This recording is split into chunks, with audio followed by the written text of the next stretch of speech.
자, 또 내가 보자들을 보니 거기에 앉은 자들이 있어 심판하는 권세를 받았더라. 또 내가 보니 예수를 증언함과 하나님의 말씀 때문에 목배인을 향한 자들의 영혼들과 또 짐승과 그의 우상에게 경배하지 아니하고 그들의 이마와 손에 그의 표를 받지 아니한 자들이 살아서 그리스도와 더불어 1000년 동안 왕노릇 하니 그 나머지 죽은 자들은 그 1000년이 차기까지 살지 못하더라. 이는 첫째 부활이라. 이 첫째 부활에 참여하는 자들은 복이 있고 거룩하도다. 둘째 사망이 그를 다스리는 권세가 없고 도리어 그들이 하나님과 그리스도의 제사장이 되어 1000년 동안 그리스도와 더불어 왕노릇 하리라. 아멘.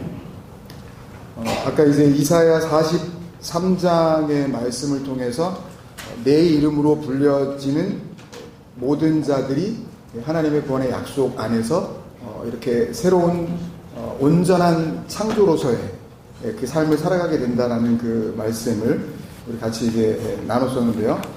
이렇게 이제 그 계시록 14장의 첫 번째에 이제 나오는 이 14만 4천에 대한 이제 의미가 이렇게 14만 4천은 일단은 하나님의 이름을 갖게 되는 그들의 이마에 어린 양의 이름과 그 아버지의 이름이 기록된 자들이라는 의미를 이제 하나님께서는 말씀을 통하여서 14만 4천은 하나님의 이름을 그들의 생명으로 갖게 된 하나님의 영광된 존재들이라는 것을 이제 이사야서의 말씀을 통해서 우리에게 확증시켜 주시고 계시는 거죠.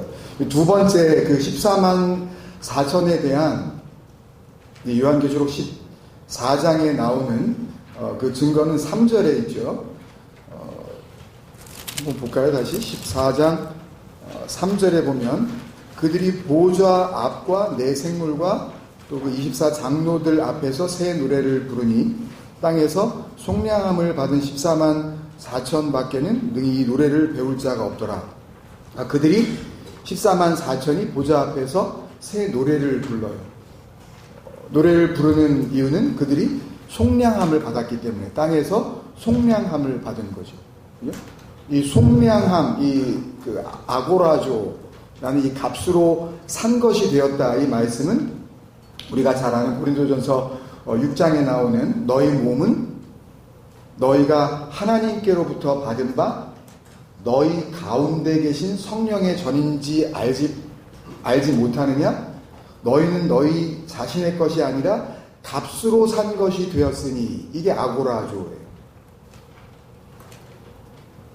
그죠? 값으로 산 것이 된 자들은 결국 하나님의 영, 그 성령이 거하시는 성령의 전이 된 것이라는 말씀이죠.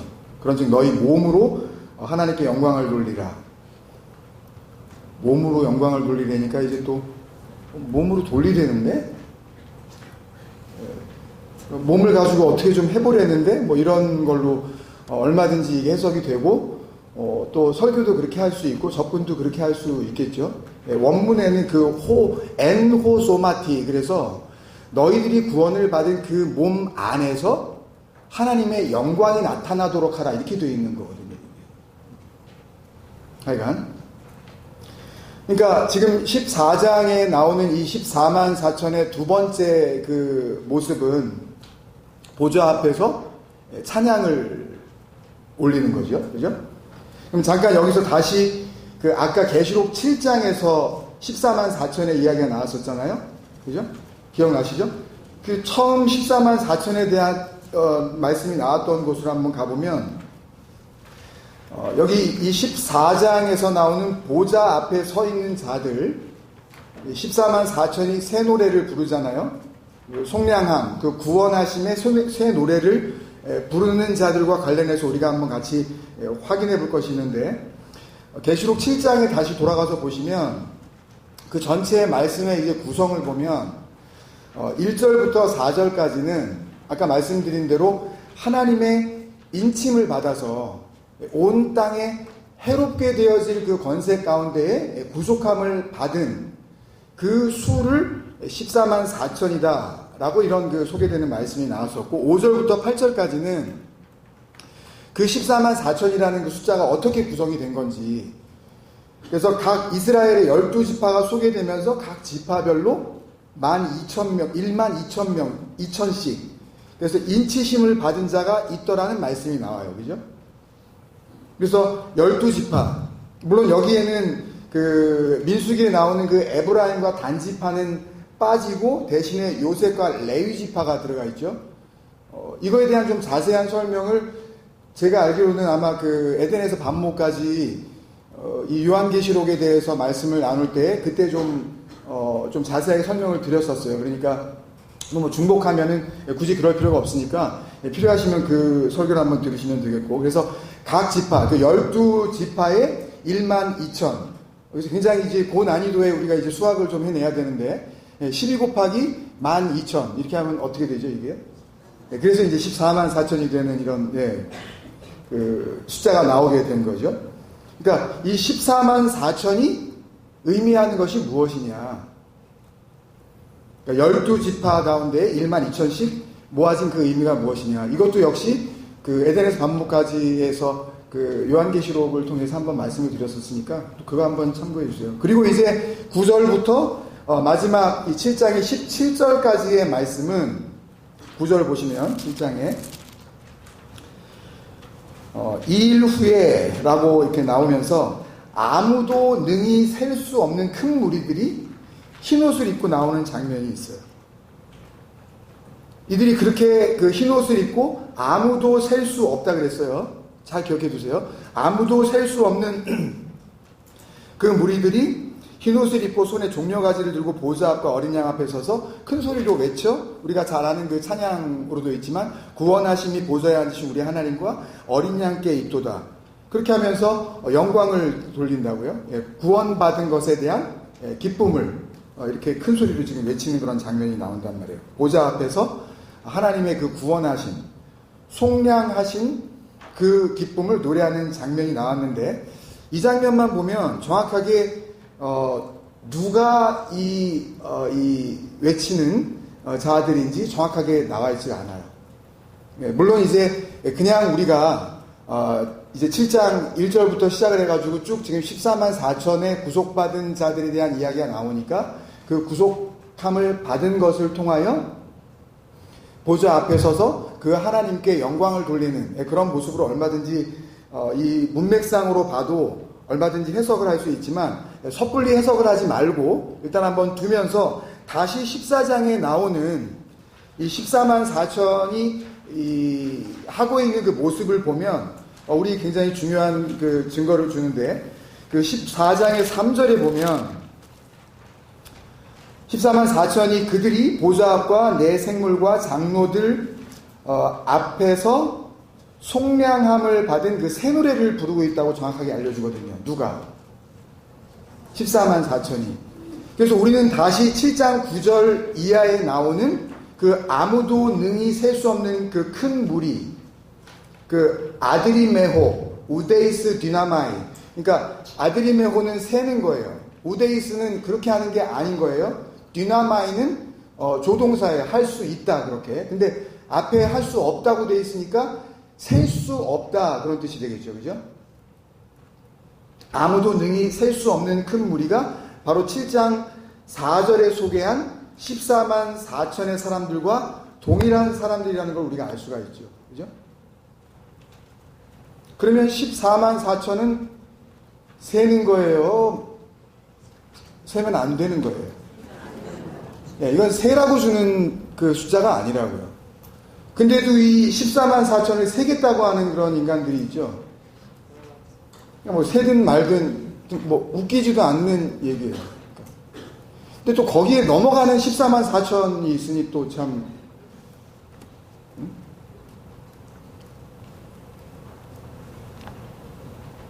그 14만 4천이 아무도 셀 수 없는 뭘 입었다고요?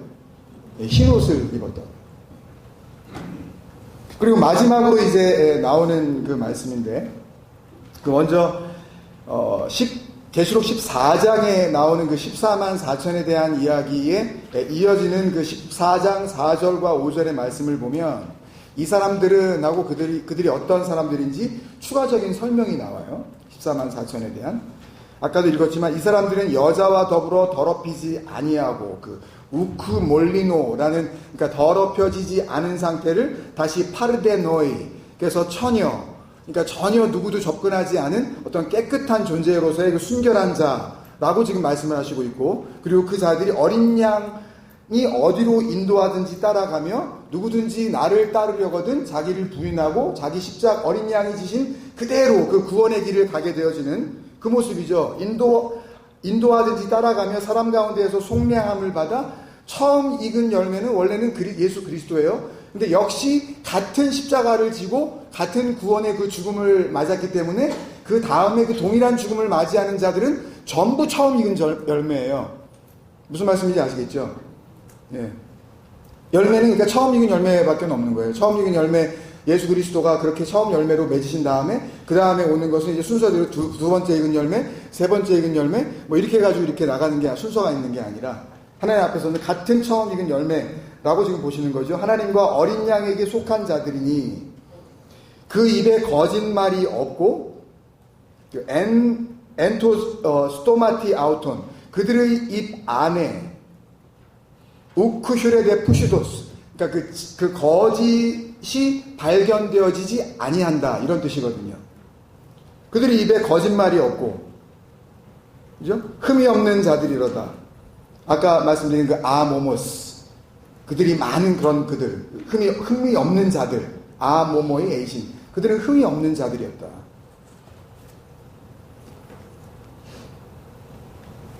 그러니까 흠 없음, 그죠? 14만 4천의 그들은, 보좌 앞에서 찬양하는 그들은 흠이 없는 자들이었어요. 그러니까 흠이 없다는 이야기는 그전에는, 지금은 모모스인데 아는 부정 접두사거든요. 근데 그 전에는 모모스였다는 거죠. 모모스는 더러움이에요. 더러움이었는데 이제는 모모스. 그래서 이제는 더러움이 없다는 거예요. 그러니까 그 전에 있었던 더러움이 완전히 씻겨졌다는 이야기예요. 깨끗해졌다는 이야기죠. 그래서 7장을 다시 보면 이 14만 4천의 사람들이 씻겨진 옷을 입고 나온다고 또 우리에게 알려주고 있어요. 7장 14절에 보면 7장 이제 9절에서부터 아무도 능히 셀 수 없는 큰 무리가 나와서 흰 옷을 입고 보좌 앞과 어린 양 앞에서 큰 소리를 외쳐 이르면서 구원하심이 보좌에 앉으신 우리 하나님 어린 양의 있도다 찬양하는 모습이 나오고, 이것이 다시 말씀드리지만 14장 3절에서 14만 4천이 새 노래를 부르는 모습과 같단 말이에요. 같은 구속함을 받은, 속량함을 받은 그 은혜의 감격의 그 노래. 그리고 다시 7장 12절에서 그 찬양이 끝나고 나서 13절에 같이 보좌 앞에 있었던 그 장로 중 하나가 이 흰옷 입은 자들이 누구냐? 어디서 왔냐? 물어요. 그 대답이 14절이죠. 같이 한번 읽을까요? 7장 14절 시작. 내가 말하기를 내 주여 당신이 아시나이다 하니 그가 나에게 이르시되 이는 큰 환난에서 나오는 자들인데 어린 양의 피에 그 옷을 씻어 희게 하였느니라. 예, 피로 씻었는데 희게 됐대요.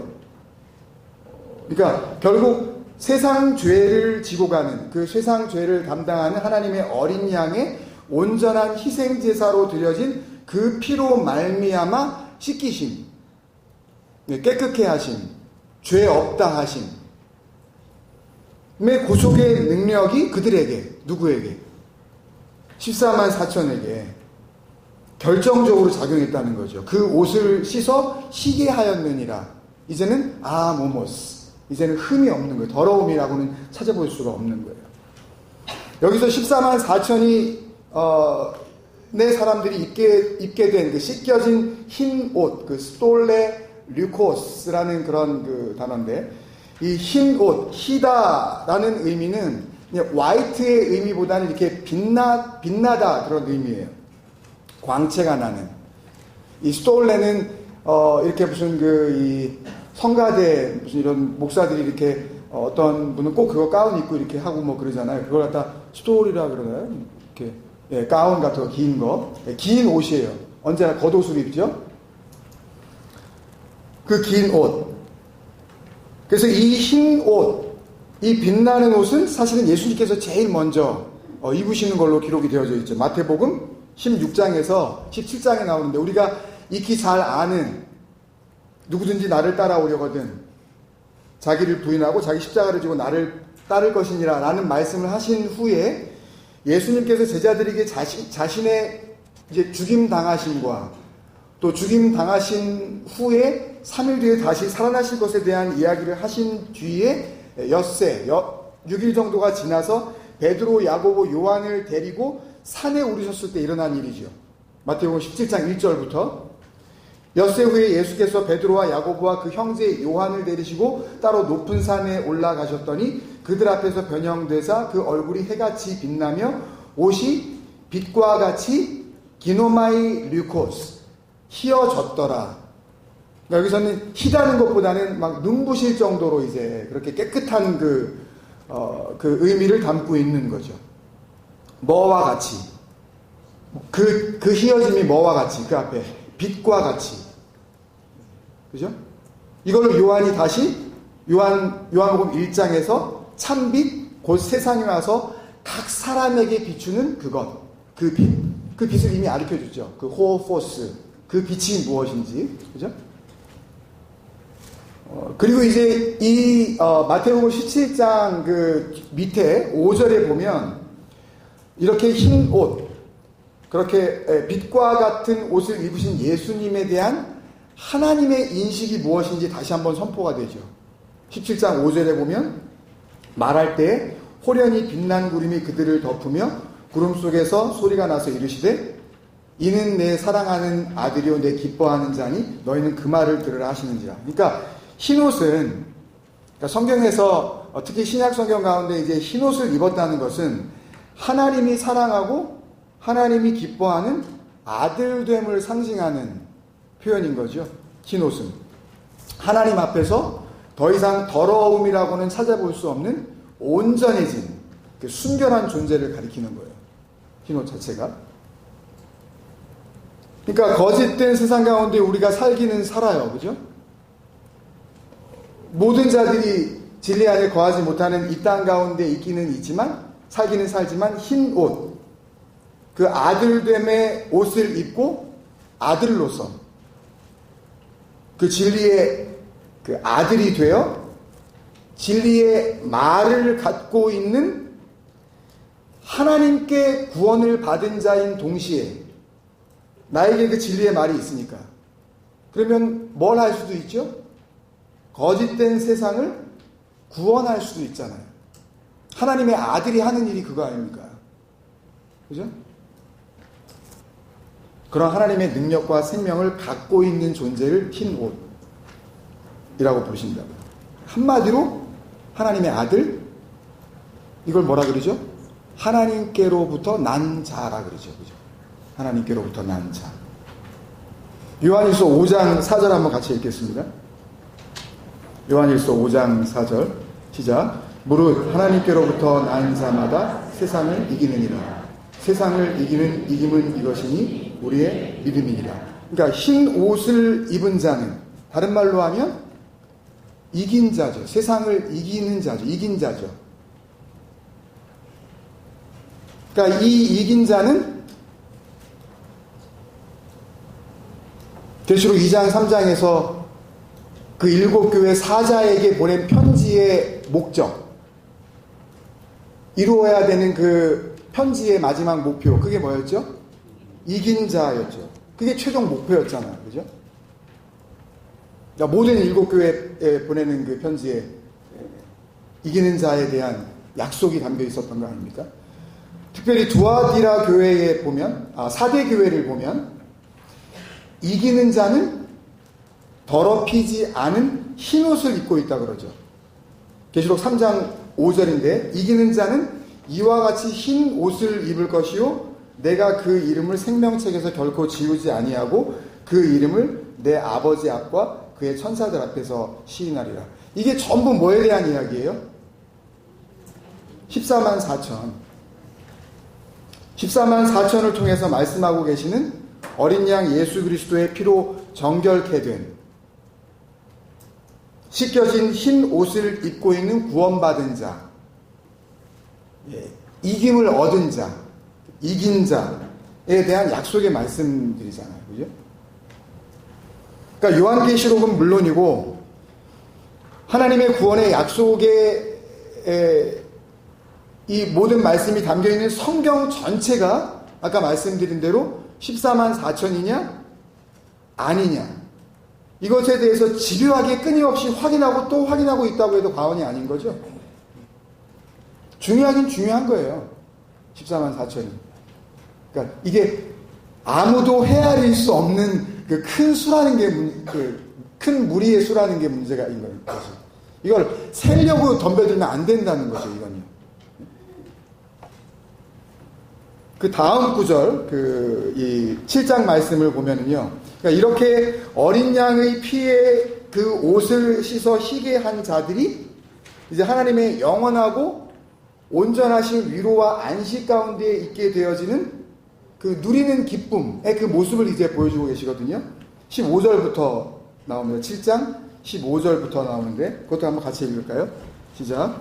그러므로 그들이 하나님의 보좌 앞에 있고 또 그의 성전에서 밤낮 하나님을 섬기매 보좌에 앉으신 이가 그들 위에 장막을 치시리니 그들이 다시는 줄이지도 아니하며 목마르지도 아니하고 해나 아무 뜨거운 기운에 상하지도 아니하리니 이는 보좌 가운데 계신 어린 양이 그들의 목자가 되사 생명수 샘으로 인도하시고 하나님께서 그들의 눈에서 모든 눈물을 씻어주실 것이니라.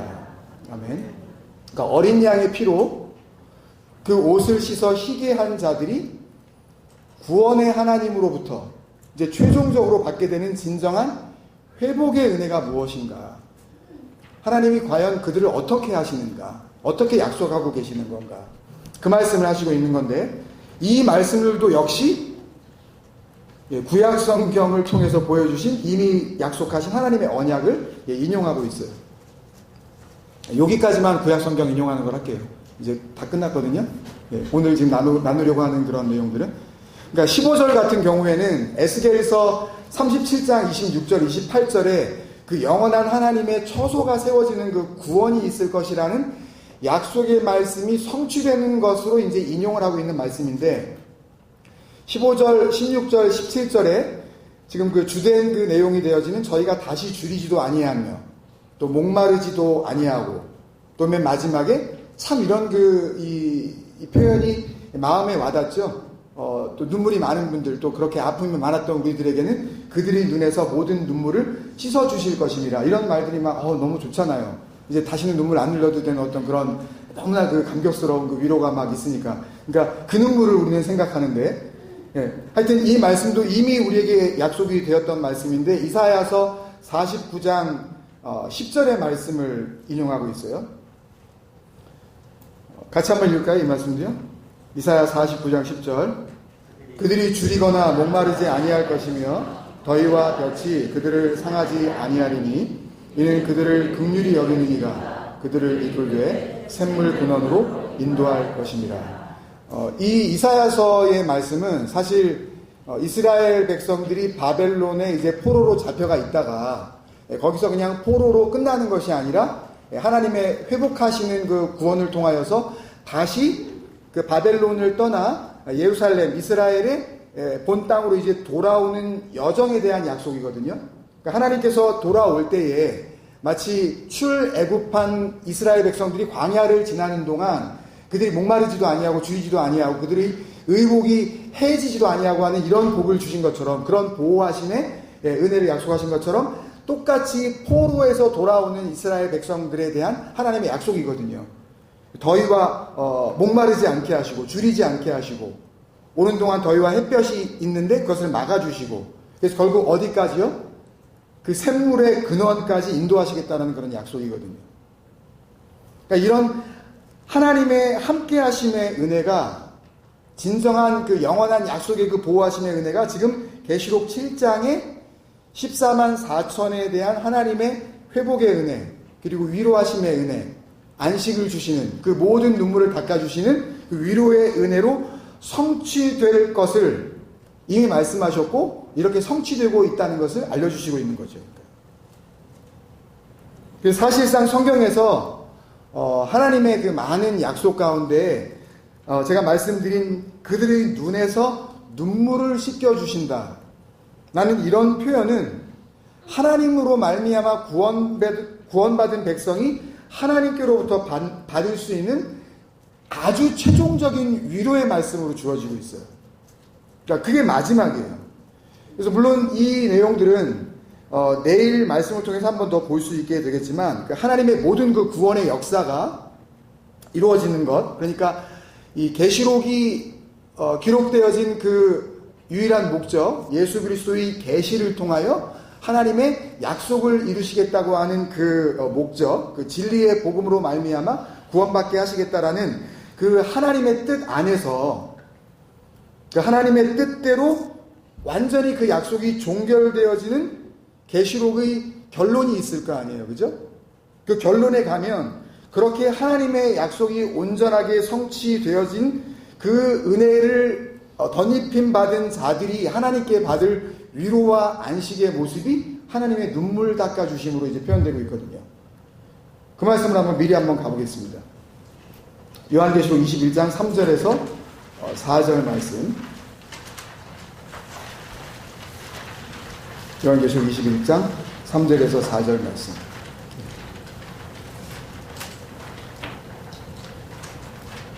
네, 1절에서 보면은 그 새하늘과 새 땅이 이제 그 보여지고, 또 2절에서 보면 거룩한 성 새 예루살렘과 또 남편을 위하여 단장한 그런 준비된 그 신부의 그 모습이 나오고, 그리고 3절부터 이제 그들과 관련되어진 하나님의 위로의 말씀이 나옵니다. 3절 4절 한번 같이 읽겠습니다. 시작. 내가 들으니 보좌에서 큰 음성이 나서 이르되 보라, 하나님의 장막이 그들과 함께 있으매 하나님이 그들과 함께 계시리니 그들은 하나님의 백성이 되고 하나님은 친히 그들과 함께 계셔서 모든 눈물을 그 눈에서 닦아주시니 다시는 사망이 없고 애통하는 것이나 곡하는 것이나 아픈 것이 다시 있지 아니하리니 처음 것들이 다 지나갔습니다. 아멘. 그렇죠? 하나님께서 세우시는 새 예루살렘, 새 하늘과 새 땅, 온전하게 이제 하나님 앞에서 그 거룩한 신부로서 신랑 되신 그 남편 되신 분을 기다리고 있는 그 정결한 처녀인 하나님의 백성들, 이 이야기가 나오고 그들과 함께 계신 하나님께서 하나님의 장막으로, 하나님이 거하시는 처소지요. 그렇게 함께 하시는 가운데에 그들은 하나님의 백성이 되고 하나님은 친히 그들과 함께 계셔서 하실 수 있는 가장 중요한 것이 모든 눈물을 그 눈에서 닦아주셨다 그러죠. 그리고 그것에 대한 설명을 다시 그 뒤에 하는데 첫 번째 나오는 게 뭐예요? 다시는 사망이 없고 호다나토스 우쿠 에스타이 에피. 그러니까 다시는 그 호다나토스를 할 필요가 없다. 그 죽음을 또 맞이할 필요가 없다. 그 말씀이에요. 그죠? 5절 뒤에도 보면 보좌에 앉으시니가 그 말씀이 나오는데, 보좌에 앉으시니가 이르시되 보라, 내가 만물을 새롭게 하노라 할 때 만물을 새롭게 하노라, 카이노스 포이에오거든요. 그러니까 하나님께서 새롭게 하시는 하나님의 작품. 에베소서 2장 10절이었죠.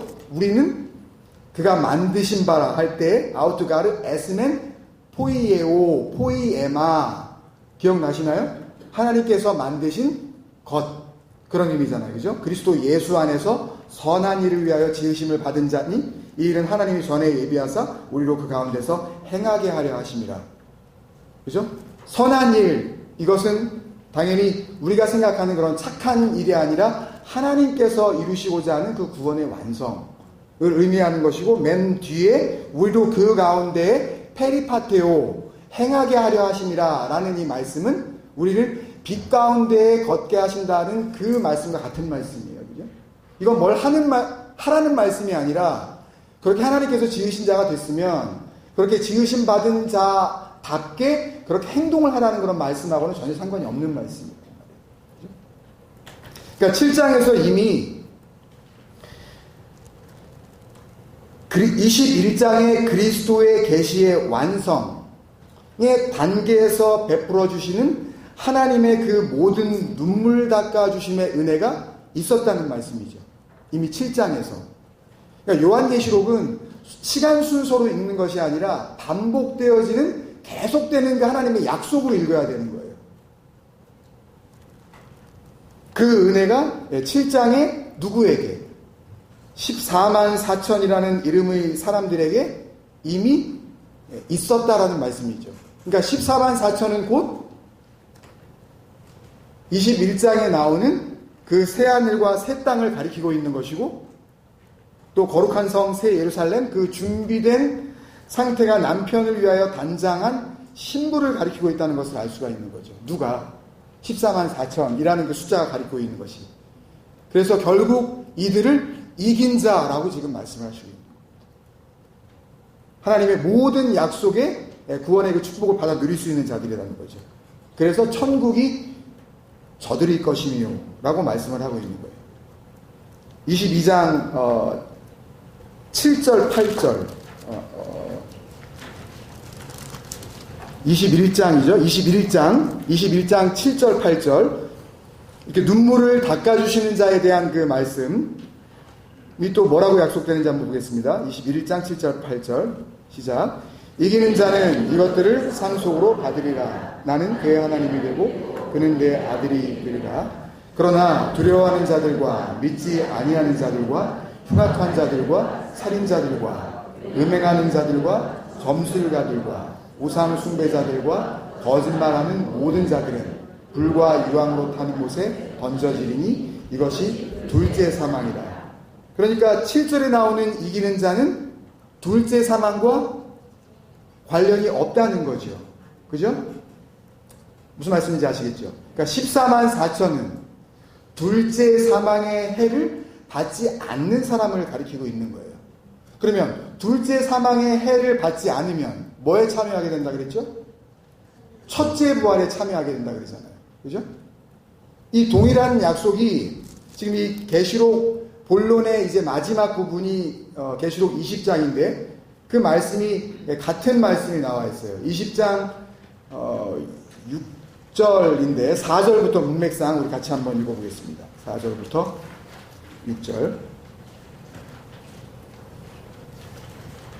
아까 읽은 본문인데 4절부터 6절 한번 우리 다 같이 한번 읽겠습니다. 4절 한번 읽고 한번 잠깐 끊겠습니다. 4절만 시작. 또 내가 보자들을 보니 거기에 앉은 자들이 있어 심판하는 권세를 받았더라. 또 내가 보니 예수를 증언함과 하나님의 말씀 때문에 목배임을 당한 자들의 영혼들과 또 짐승과 그의 우상에게 경배하지 아니하고 또 마손에 그 표를 받지 아니한 자들이 살아서 그리스도와 더불어 1000년 동안 왕 노릇하니. 여기까지요. 일단 그러니까 지금 20장 6절로 지금 향하고 있는 말씀인데 이들이 6절에 가면 이 첫째 부활에 참여하는 자들이라고 알려주고 있죠. 그죠? 그리고 둘째 사망이 그들을 다스리는 권세가 없다라고 우리에게 말씀하고 있죠. 그죠? 근데 그들이 누구예요? 예수를 증언함과 그 호 마르티스 예수.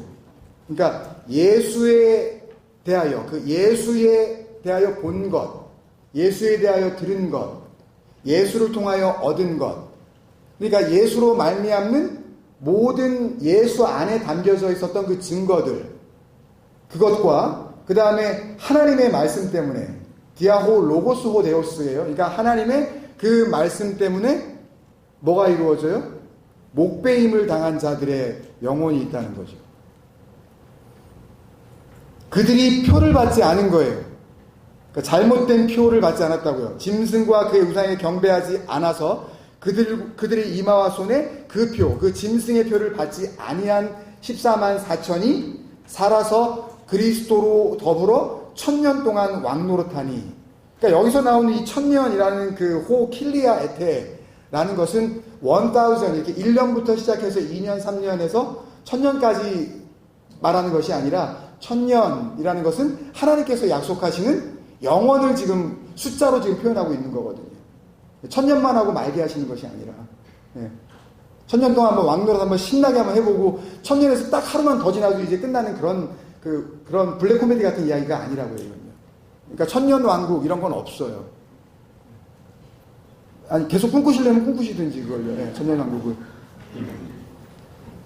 그리고 5절, 6절 우리 같이 한번 읽어보겠습니다. 시작. 그 나머지 죽은 자들은 그 천년이 차기까지 살지 못하더라. 이는 첫째 부활이라. 이 첫째 부활에 참여하는 자들은 복이 있고 거룩하도다. 둘째 사망이 그들을 다스리는 권세가 없고 도리어 그들이 하나님과 그리스도의 제사장이 되어 천년 동안 그리스도와 더불어 왕노릇하리라. 아멘. 그래서 예수님께서 교회의 머리가 되신다는 이야기는 그 말씀이신 그 그리스도가 에클레시아의 머리가 되셔야 된다는 이야기는 하나님의 이 말씀과 예수 그리스도의 증언함을 통하여서 이 페펠레키스메논이라는 머리가 잘려진 자들에게 머리로 임하실 수 있는 그 교회의 머리이신 예수 그리스도를 가리키고 있다는 말씀이죠. 무엇 때문에? 예수를 증언함과 하나님의 말씀 때문에. 어떻게 그 말씀으로 인하여서 목이 잘려나갈 수가 있을까요? 원래 이 페펠로키스메논이라는 이 펠레키조라는 단어는 이 도끼로 목을 치는다는 그런 동사거든요. 도끼로 이렇게 chop off the head, 목을 날리다 이런 거거든요. 어떻게 말씀으로 이게 목이 잘려지겠냐고요. 말씀을 들었을 때에 하나님의 그 진리의 말씀 앞에서 내 목 없음이 확인되어지는 자들이 있다는 거죠. 그렇지 않은 자들은 천년이 차기까지 영원의 시간 동안 하나님과 함께 그 생명을 누리지 못하고 살지 못하고, 그렇지만 이들은 첫째 부활에 참여하여 목이 잘려짐과 동시에 말씀에 의하여 내 머리는 없어지고 하나님께서 내리시는 교회의 머리 되신 예수 그리스도로 말씀의 머리로 오시는 그분으로 말미암아 나는 하나님 앞에서 하나님의 아들로서 이제 세워진다는 그런 말씀이죠. 그래서 더 이상 둘째 사망이 그들을 다스리는 권세가 없고 도리어 그들이 하나님과 그리스도의 제사장이 되어 영원토록 그리스도와 더불어 왕 노릇이니까 이게 왕이 아닌데 뭐 노릇을 한다는 것이 아니라 이달아도 왕으로서 살아갈 수 있게 되어진다는 그런 말씀이거든요. 보이지 않는 하나님의 영원 속에서 이루어지는 구원의 소망을 말씀하시고 있는 겁니다. 우리는 이 이유 때문에 모였습니다. 보이는 것이 소망이 아니기 때문에, 보이는 것을 어찌 바라리요 했던 그 사도 바울의 고백이 우리들의 고백이니까, 보이는 것들을 통해서는 소망을 얻을 수 없었던 우리가 실체도 없는 이 에클레시아들 속에서 구원의 소망을 보게 되고, 그 소망으로 말미암아 오랜 기간 동안 내가 찾아 헤맸었던 그 하나님의 소망이 내 안에 이루어지는 그런 놀라운 역사가 일어났었고, 그래서 우리는 그 소망 가운데 있는 자들이 또 있다고 해서 한 걸음에 달려와 이렇게 기쁘게 만날 수 있는 것 아닙니까? 이제 벌써 이틀째 밤이 되었고 이제 내일 반나절이 지나면 각자의 삶의 현장으로 우리는 또 돌아가게 됩니다. 그렇지만 예수를 증언함과 하나님의 말씀 때문에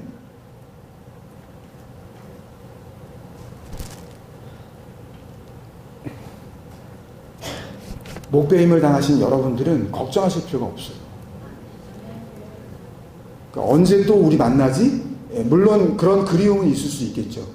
너무 기뻤기 때문에, 너무 반가웠기 때문에, 아무도 알아듣지 못하는, 누구하고도 나눌 수 없었던 그 복음을 나눌 수 있었던 그들이 또 보고 싶겠죠.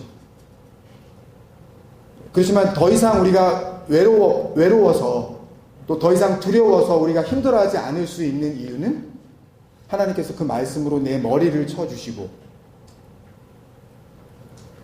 복음이신 머리 둘 곳이 없었던 그 예수 그리스도가 머리 둘 곳을 찾으셔서 우리에게 오심으로 말미암아 진정한 에클레시아가 되게 하셨기 때문에 우리는 진정으로 하나님께서 주시는 그 믿음 안에서 담대하게 살아갈 수 있을 줄로 믿습니다.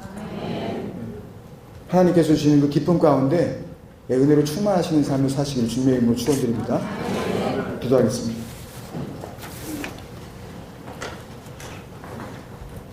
사랑하는 아버지, 은혜를 감사합니다. 하나님께서 주신 이 귀한 2박 3일의 시간 가운데 벌써 이틀이 지나가고 있습니다. 인생의 시간으로 보면 너무나 짧은 시간이지만 이 시간은 하나님 앞에서 분명히 기억되어지는 시간이 될 줄로 믿습니다. 하나님과 함께 그 은혜 안에서 기뻐하였던 자들이 이제 육신의 장막을 벗을 때에 이 기뻐했었던 순간들을 함께 누리며 주님 앞에서 그 보좌 앞에서 그 어린 양 앞에서 구원하심이 보좌에 계신 어린 양과 하나님께 있도다 찬양하는 그 모습을 우리는 소망합니다. 주시는 이 시간 동안에 하나님께서 우리에게 더욱더 확증해 주신 그 복음의 능력들이 삶의 현장 속에서 분명히 나타날 수 있도록 아버지 영광받아 주시옵소서. 감사하고 예수님의 이름으로 기도합니다. 아멘.